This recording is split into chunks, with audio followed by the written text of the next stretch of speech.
Shalom Bapak Ibu yang terkasih dalam Tuhan Yesus. Puji Tuhan, kita kembali bersama dalam acara ngobrol perkara iman, ya, acara ngopi di hari ini. Sebelumnya mari kita satukan hati di dalam doa. Bapak yang baik, terima kasih Bapa untuk segala kasih karunia yang limpah yang Kau berikan pada setiap kami.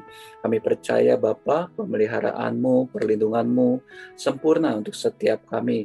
Kau yang terus menjaga setiap kami, bahkan juga Engkau yang akan memulihkan setiap kondisi kami, apapun keadaan kami percaya bahwa Engkau senantiasa menolong setiap kami dengan kasih-Mu yang tak terbatas Bapa. Sebentar kami akan membahas mengenai pertanyaan-pertanyaan seputar perkara iman ini. Kami percaya Bapa, biarlah Roh Kudus yang turut bekerja di dalamnya, sehingga kami semua bisa dicerahkan Bapa. Terima kasih Bapa, dalam nama Tuhan Yesus, kami telah berdoa, kami mengucap syukur. Haleluya. Amin. Puji Tuhan, Bapak Ibu, kita akan membahas beberapa pertanyaan yang sudah masuk mengenai perkara iman. Ya, saya percaya bahwa kiranya pembahasan kita bisa menolong setiap kita. Pertanyaan pertama dikatakan mengenai kalau ada orang yang hidup suci benar seperti Tuhan Yesus, apakah dia juga butuh pertobatan? Apa arti pertobatan bagi dia? Nah, ini pertanyaan yang menarik ya, bicara mengenai orang yang hidup suci benar ya. Nah, kita akan lihat dulu orang yang hidup suci benar ini ada dua kemungkinan ya. Kemungkinan yang pertama, orang hidup suci benar adalah orang yang belum percaya ya, atau orang yang sudah percaya dengan Tuhan Yesus. Apabila dia orang yang belum percaya Tuhan Yesus, bisa saja orang itu hidupnya kita lihat sebagai orang yang baik ya, orang yang senantiasa menolong orang lain, tidak berbuat jahat ya. Tetapi apabila dia belum percaya pada Tuhan Yesus, kita bisa lihat ayat firman Tuhan dari Roma 3 ayat yang ke-23. Di sini dikatakan bahwa karena semua orang telah berbuat dosa dan telah kehilangan kemuliaan Allah. Kemudian di Roma 3:28 dikatakan, karena kami yakin bahwa manusia dibenarkan karena iman dan bukan karena ia melakukan hukum Taurat. Ya, dari ayat ini kita bisa melihat bahwa manusia itu ya semua dikatakan telah berbuat dosa. Ya, kita tahu pada saat kita baca Kejadian 3, pada saat manusia jatuh ke dalam dosa, hubungan antara manusia dengan Tuhan terpisah ya, sehingga manusia jatuh ke dalam dosa. Dan kemudian tadi ayat firman Tuhan yang baru kita baca dikatakan semua orang tanpa terkecuali dikatakan telah berbuat dosa. Kemudian di Roma 3:28 tadi dikatakan karena kami yakin bahwa manusia dibenarkan karena iman dan bukan karena ia melakukan hukum Taurat. Ya, jadi satu kebenaran ditentukan oleh iman kepada Tuhan Yesus, bukan karena melakukan satu perbuatan. Ya, jadi seseorang yang dikatakan baik ya, dikatakan mungkin melakukan banyak kebenaran-kebenaran, tetapi apabila belum percaya dengan Tuhan Yesus, dia tetap memerlukan yang namanya satu pertobatan ya. Pertobatan seperti apa? Ya, kita tahu istilah pertobatan yang disebut dengan pembenaran ya, atau justification. Itu adalah satu pertobatan yang harus dilakukan untuk orang yang belum percaya kepada Tuhan Yesus. Nah, berikutnya bagaimana kalau misalnya orang tersebut ternyata orang yang sudah percaya pada Tuhan Yesus? Apakah perlu melakukan satu pertobatan? Kita baca ayat firman Tuhan dari Efesus 4 ayat yang ke-13. Dikatakan, sampai kita semua telah mencapai kesatuan iman dan pengetahuan yang benar tentang anak Allah, kedewasaan penuh, dan tingkat pertumbuhan yang sesuai dengan kepenuhan Kristus. Nah, dari sini Bapak Ibu Saudara kita bisa melihat bahwa ternyata pada saat seseorang percaya pada Tuhan Yesus, tetap harus mengalami yang namanya pertumbuhan, ya, semakin dewasa rohani. Nah, pada saat pertumbuhan untuk semakin dewasa rohani itulah setiap kita perlu yang namanya satu pertobatan, ya. Nah, bentuk pertobatannya seperti apa? Bentuk pertobatnya kita kenal istilah yang disebut dengan yang disebut bukan seperti pembenaran justification, tetapi ini lebih sifatnya pengudusan atau sanctification. Ya, jadi kita harus kerjakan terus keselamatan supaya kita semakin serupa dengan Kristus. Ya, jadi dari pertanyaan tadi kita bisa melihat bahwa baik orang yang belum percaya maupun orang yang sudah percaya tetap memerlukan pertobatan. Ya, arti pertobatannya seperti apa? Apabila orang itu belum percaya pada Tuhan Yesus, arti pertobatannya adalah pertobatan yang disebut dengan pembenaran atau justification. Nah, itu adalah pembenaran bagaimana seseorang yang tadinya menuju kepada maut menjadi berubah arah, ya, menuju pada satu kehidupan. Nah, apabila seseorang yang sudah percaya, bagaimana pertobatannya? Adalah pertobatan yang menuju kepada pengudusan, ya, semakin serupa dengan Kristus. Itu adalah arti pertobatan buat orang yang sudah percaya. Oke, demikian untuk jawaban yang pertama. Kemudian kita akan melihat pertanyaan berikutnya, ya, pertanyaan yang kedua. Pertanyaannya adalah kenapa Nikodemus tidak memahami apa yang dikatakan Tuhan Yesus, sedangkan Nikodemus adalah ahli kitab suci, ya. Ini juga pertanyaan yang menarik, ya, karena ini ada dalam Alkitab, ya, dalam Perjanjian Baru tepatnya, ya, di Yohanes 3. Nah, di sini bicara mengenai Nikodemus. Siapa sih Nikodemus itu, ya? Nikodemus dikatakan adalah seorang Farisi, ya, seorang pemimpin Yahudi, seorang ahli kitab suci, ya, seperti yang ditanyakan, ya. Jadi Nikodemus ini bukan orang sembarangan, ya, orang yang sudah mempelajari kitab suci, ya, mungkin bukan kitab suci Perjanjian Lama, Perjanjian Baru, karena waktu itu Perjanjian Baru belum ada, tetapi lebih kepada kitab Taurat, ya, itu yang dipelajari oleh Nikodemus. Nah, kita lihat ayat firman Tuhannya, ya, dari Yohanes 3 ayat 1 sampai yang kelima. Dikatakan ada seorang Farisi yang bernama Nikodemus, seorang pemimpin agama Yahudi.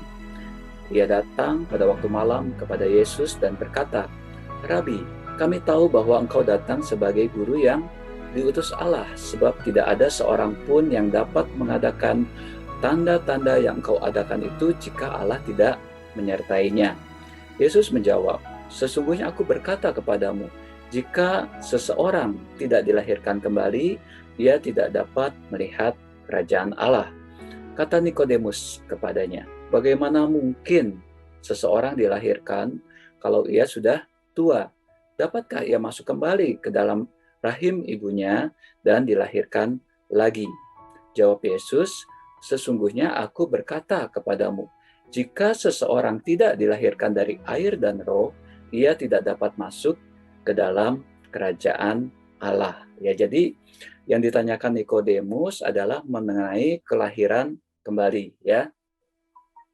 Dikatakan di Yohanes 3, ya, Yohanes 3 ayat yang ketiga, "Sesungguhnya aku berkata kepadamu, jika seseorang tidak dilahirkan kembali, ia tidak dapat melihat kerajaan Allah." Ya, jadi kemudian Nikodemus berkata, dikatakan, bagaimana mungkin seseorang dilahirkan kalau ia sudah tua? Ya, jadi pikiran dari Nikodemus adalah bahwa kelahiran kembali itu kelahiran secara fisik, ya, kelahiran secara jasmani, ya, bagaimana seseorang yang sudah lahir masuk lagi ke rahim ibunya untuk dilahirkan kembali, ya. Tetapi yang dikatakan oleh Tuhan Yesus adalah kelahiran secara rohani, ya, dikatakan dilahirkan dari air dan roh, ya.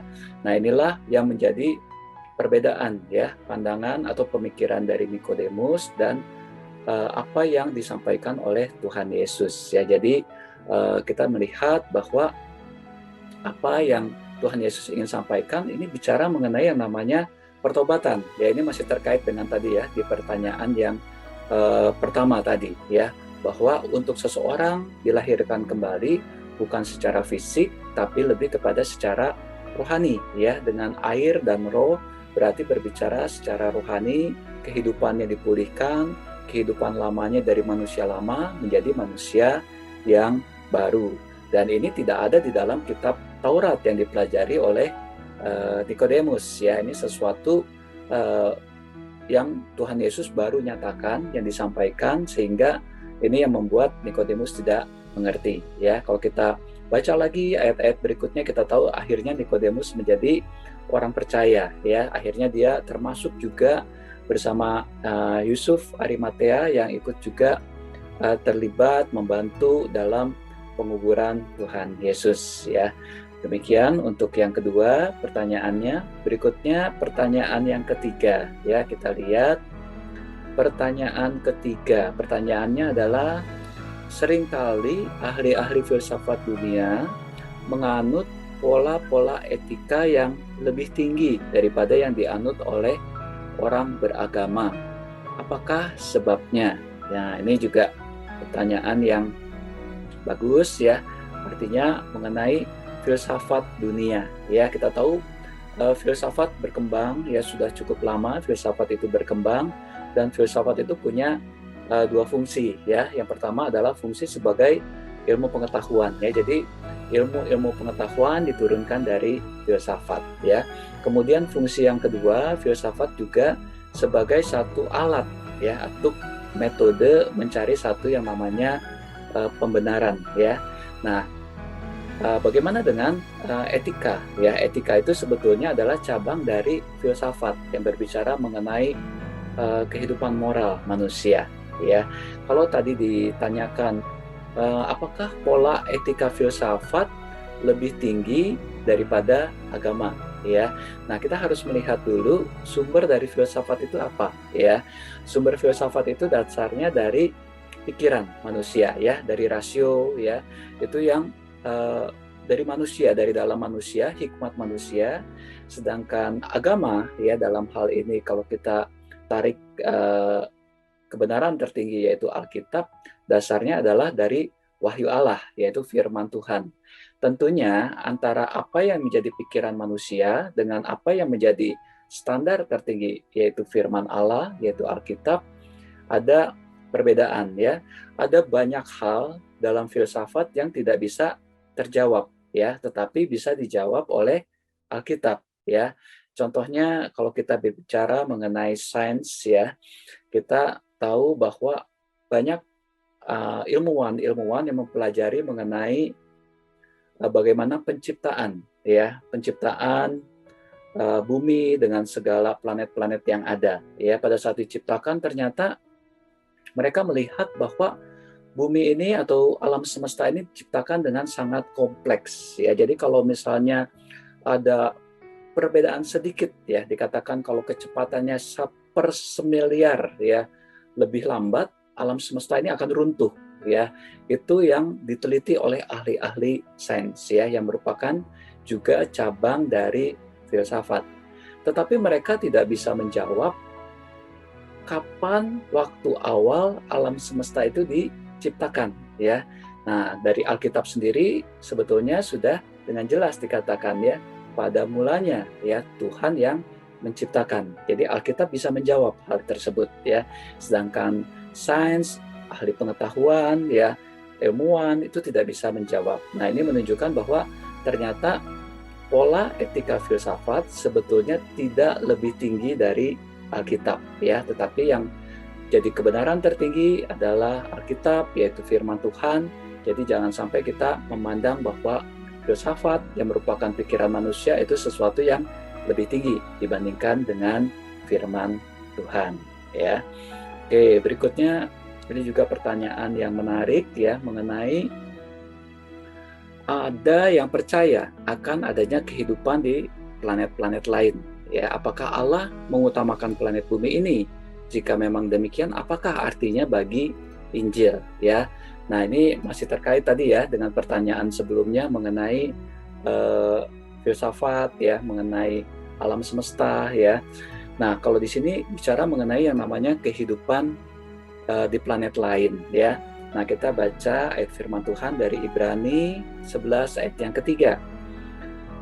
Karena iman kita mengerti bahwa alam semesta telah dijadikan oleh firman Allah, sehingga apa yang kita lihat telah terjadi dari apa yang tidak dapat kita lihat ya. Dari sini kita melihat bahwa dengan iman ya, Ibrani 11 ayat ketiga dikatakan bahwa alam semesta itu diciptakan atau dijadikan oleh firman Allah. Ya, artinya bahwa Tuhan menciptakan tidak hanya bumi, ya, tapi Tuhan menciptakan alam semesta yang begitu luas, yang begitu kompleks, ya.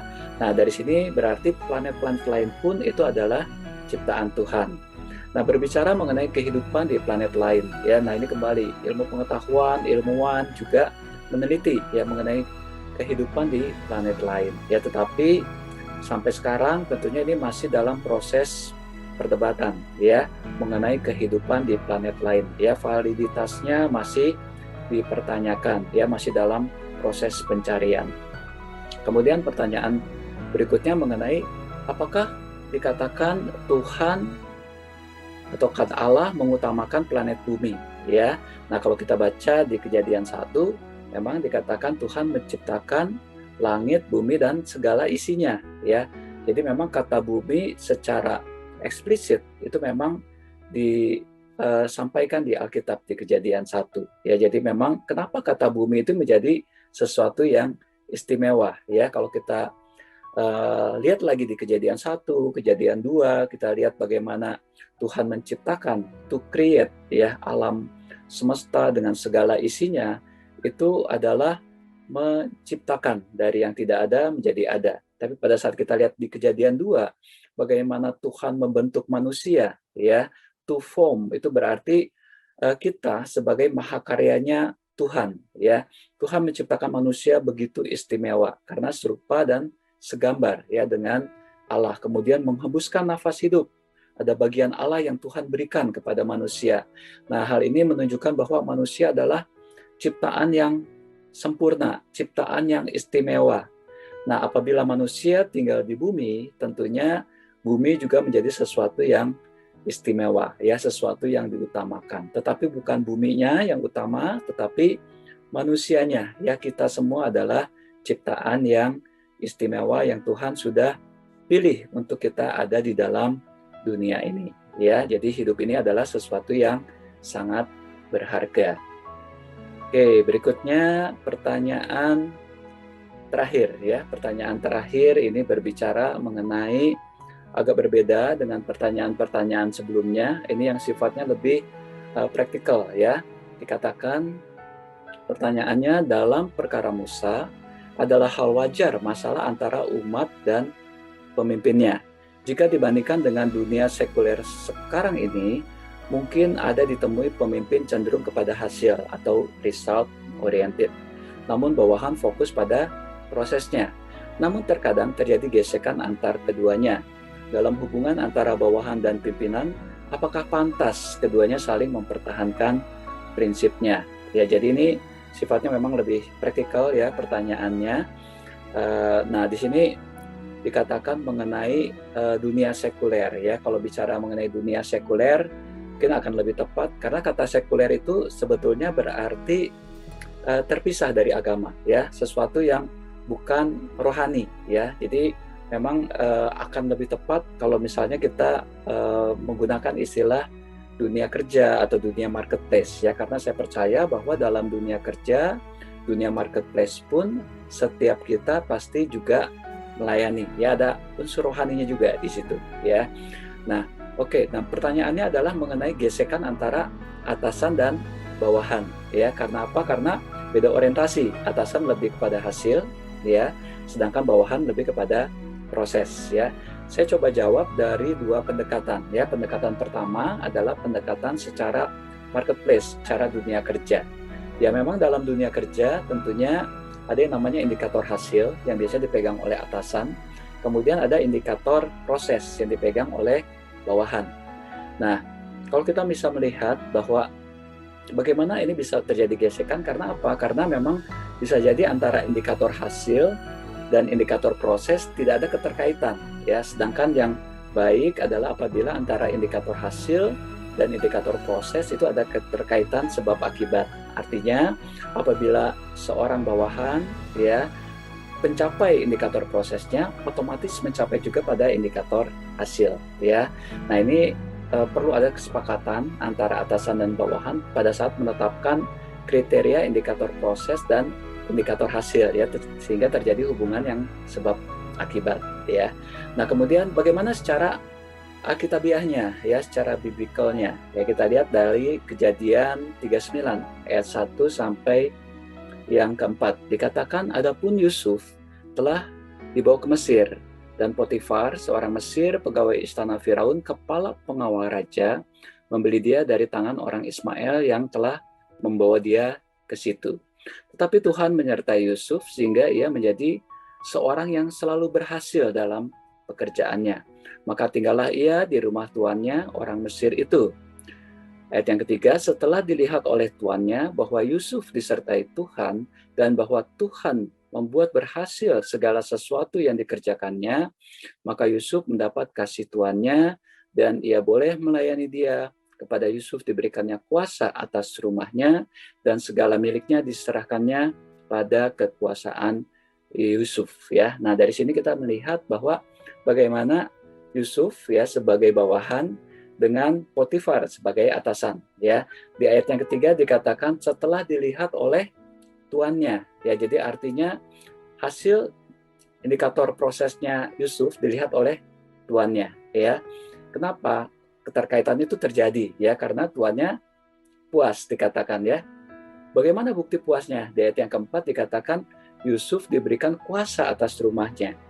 Jadi ada keterkaitan antara indikator proses, hal yang sebaik-baiknya dikerjakan oleh Yusuf ternyata memberikan hasil sesuai dengan apa yang jadi harapan dari atasannya, yaitu Potifar. Ya, akhirnya Potifar memberikan kuasa atas rumahnya, diberikan satu kepercayaan yang lebih. Nah, dari sini kita bisa belajar bahwa sebagai bawahan, kita tahu kita harus melakukan yang terbaik. Bagaimana apa yang kita capai harus berdampak juga pada indikator hasil yang menjadi harapan dari atasan kita. Sebagai atasan kita juga harus melihat pencapaian yang ada di bawah kita. Tentunya kita harus memberikan satu kepercayaan lebih lagi, satu reward yang lebih lagi, sehingga gesekan bisa dihindari, bisa diminimalisir, sehingga antara bawahan dan atasan terjadi harmoni yang baik ya. Saya percaya kiranya jawaban ini bisa menolong Bapak Ibu Saudara dari sekian banyak pertanyaan, bisa mencerahkan kita semua, dan semua dasarnya adalah Alkitab, firman Tuhan sebagai satu kebenaran yang tertinggi. Tuhan Yesus memberkati, mari kita satukan hati di dalam doa. Bapa yang baik, terima kasih Bapa untuk anugerah-Mu yang limpah untuk setiap kami, untuk hikmat-Mu yang senantiasa Engkau berikan buat setiap kami. Kiranya pembahasan untuk pertanyaan-pertanyaan yang ada bisa menolong, bisa mencerahkan, sehingga setiap kami terus berjalan dalam tuntunan-Mu. Kau juga yang mengurapi setiap kami, sehingga semuanya hanya untuk kemuliaan Engkau. Terima kasih Bapa, terima kasih dalam nama Tuhan Yesus. Kami telah berdoa, kami mengucap syukur. Haleluya, amin. Tuhan Yesus berkati, sampai ketemu di acara ngopi berikutnya. God bless.